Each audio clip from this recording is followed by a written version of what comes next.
하나님을 믿으면 복과 성공이 보장된다고 말하는 그런 번영신학이 잘못된 것이지, 물질적인 풍요 자체가 나쁜 것은 아니다라고 말할 수 있습니다.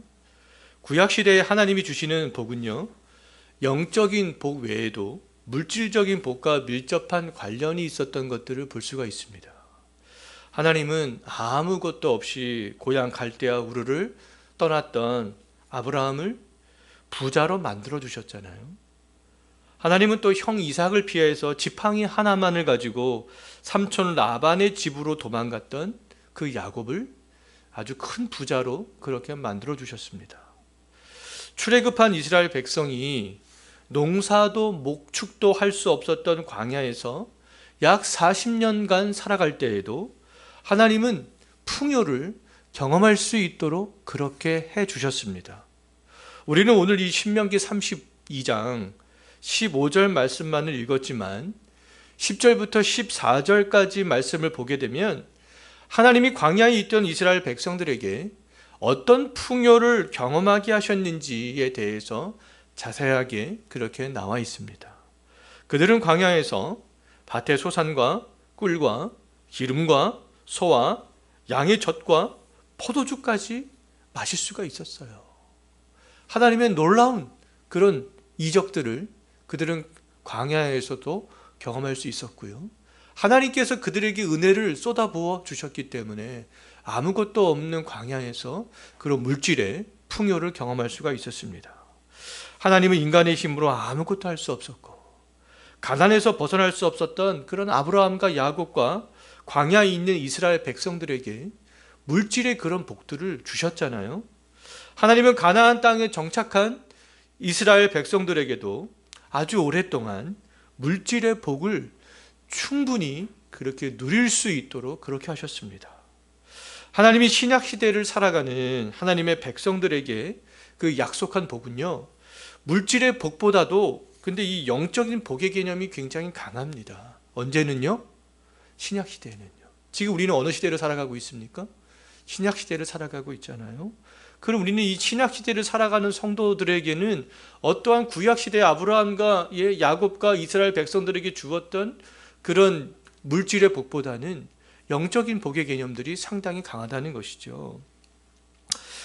신약 시대를 살아가는 성도들에게 하나님께서 약속하신 복은 예수 그리스도 안에서 누리는 그런 복이 되겠습니다. 또 장차 완성될 천국에서 누리게 될 복을 하나님께서는 우리 신약시대를 살아가는 성도들에게 약속하셨다라고 볼 수가 있어요. 그렇기 때문에 초대교회 시절 대부분의 성도들의 삶은 어려웠고 가난했지만 그들은 하나님이 주시는 그런 영적인 복들을 풍성히 누리며 살아갈 수가 있었습니다. 물질적인 부여와 그런 복들은 있었어요? 없었어요? 없었어요. 그런데 영적인 복의 개념들을 그들은 아주 풍성히 받아 누렸습니다. 종교개혁 시대에도 영원한 하나님의 나라를 소망했던 바른 믿음을 가진 성도들은요, 자발적으로 그 부를 버렸어요. 왜요? 부를 그들이 축적하면 하나님께서 바른 신앙 가운데 주신 그런 신앙의 양심을 그들은 지킬 수가 없었기 때문에 그 신앙의 양심을 지키기 위해서 자발적으로 부를 버리고 가난에 동참했습니다. 그럼에도 불구하고 그들의 마음 가운데는 무엇이 있었습니까? 영적인 복이 있었어요. 하나님께서 주시는 그 미래를 바라보고 소망할 수 있는 그런 희망이 있었습니다. 그런 복들이 있었어요. 신약 시대에 하나님이 약속한 복은 영적인 복이지만 그 모든 물질은 다 하나님의 주권 가운데 있습니다. 오늘날 이 시대에도, 신약 시대에도 하나님께서 주시고자 하시면 그런 물질의 축복들을 얼마든지 누릴 수 있다는 것이죠. 하나님은 오늘날에도 어떤 사람들에게는 복을 주시어서 그 어떤 사람을 풍요롭게 하십니다. 물질적으로 풍요롭게 하세요. 그럼 내가 물질적으로 풍요한가, 풍요하지 않은가? 풍요합니까, 풍요하지 않습니까? 제가 생각할 때는 대부분의 성도님들이 풍요한데, 근데 상대적인 개념으로 풍요하지 않다라고 생각을 하고 있는 거죠. 내가 누군가와 비교하기 때문에 풍요하지 않다고 생각하게 되는 거지, 대부분의 성도님들은 제가 볼 때는 풍요합니다. 제가 볼 때는 그래도 이 영통지역에 사는 우리 성도님들은 대부분 다 풍요하다라고 저는 그렇게 생각이 되어져요. 사람들은 물질의 풍요를 다른 사람들과 비교하지 않으면 풍요로운 가운데 살아가고 있다라고 제가 볼 때는 말할 수 있습니다.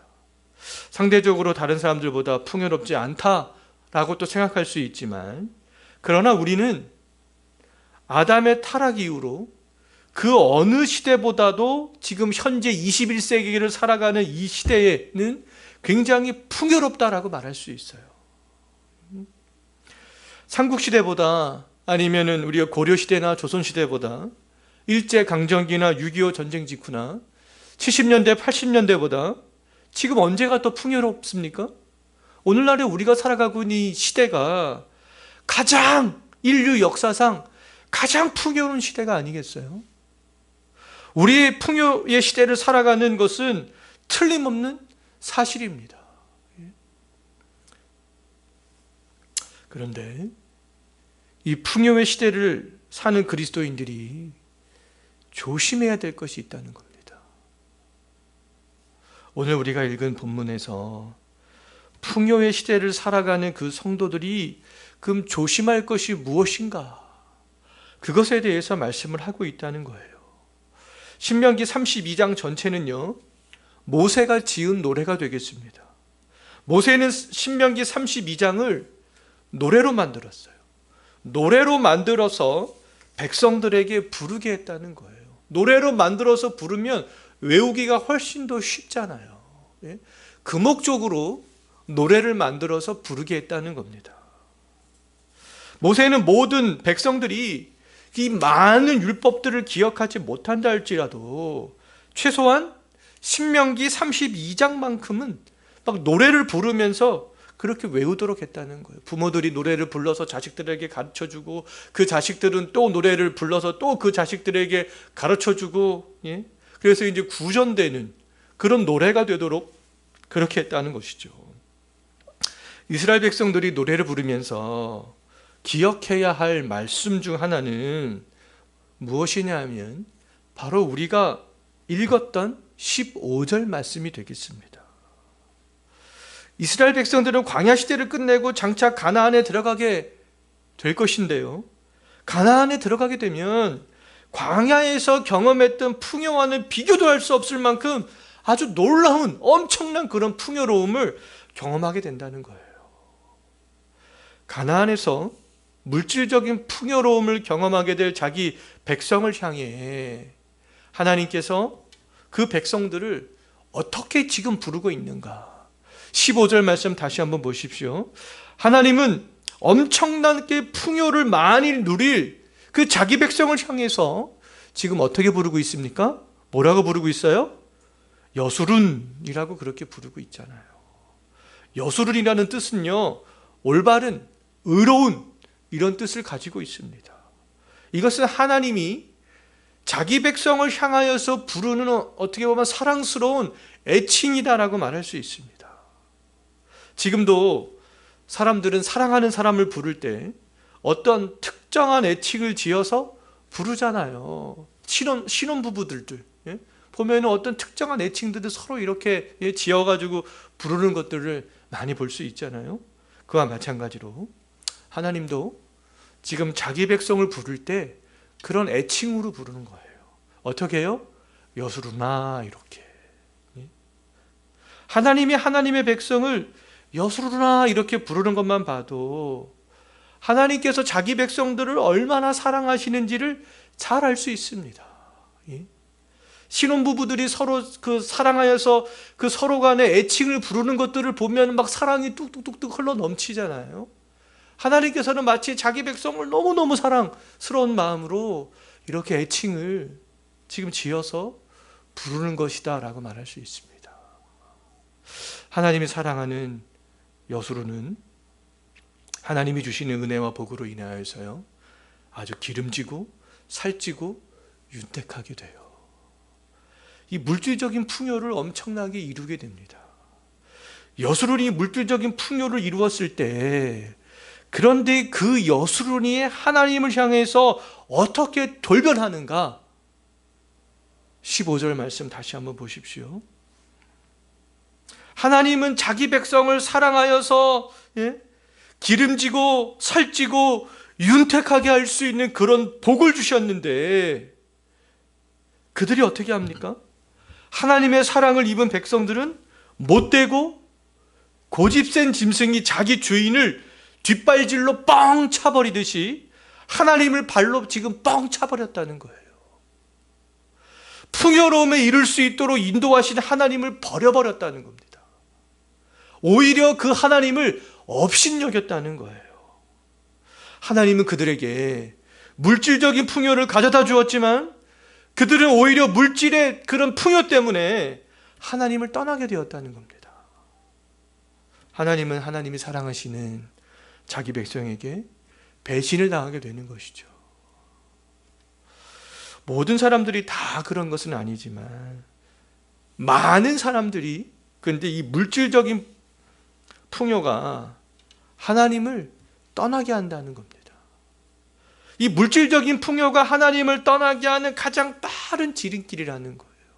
왜 이렇게 오늘날 교회가 타락하고 세속화 될 수밖에 없어요? 그 중에 하나는 이 물질적인 번성 때문에 그렇습니다. 하나님께서 은혜를 허락해 주시어서 물질적인 번성들을 허락해 주셨는데, 오히려 하나님의 공동체라고 모여있는 그 가나안 땅에 정착한 이스라엘의 백성들, 하나님의 백성들이라고 모여있는 오히려 이 교회는 하나님을 뒷발로 뻥 차버렸다는 거예요. 하나님을 버려버렸다는 겁니다. 하나님을 업신여겨버렸다는 거예요. 이 물질적인 풍요 때문에 오히려 하나님을 떠나게 되었다는 겁니다. 예수님께서도 부자가 천국에 들어가는 것이 낙타가 바늘기로 들어가는 것보다 어렵다, 정말 그렇게 말씀하셨잖아요. 그럼 제가 봤을 때 이 교회가 물질적으로 번성하면 번성하고 풍요로울수록 그 안에 모여있는 사람들은 제가 볼 때 퍼센테이지로 따지면, 명수가 아니라 퍼센테이지로 따지면 제가 봤을 때 더 작을 수도 있다는 겁니다. 작을 수도 있어요. 물질에 풍요로운 사람들이 천국에 이르기 어려운 이유는 무엇 때문이겠습니까?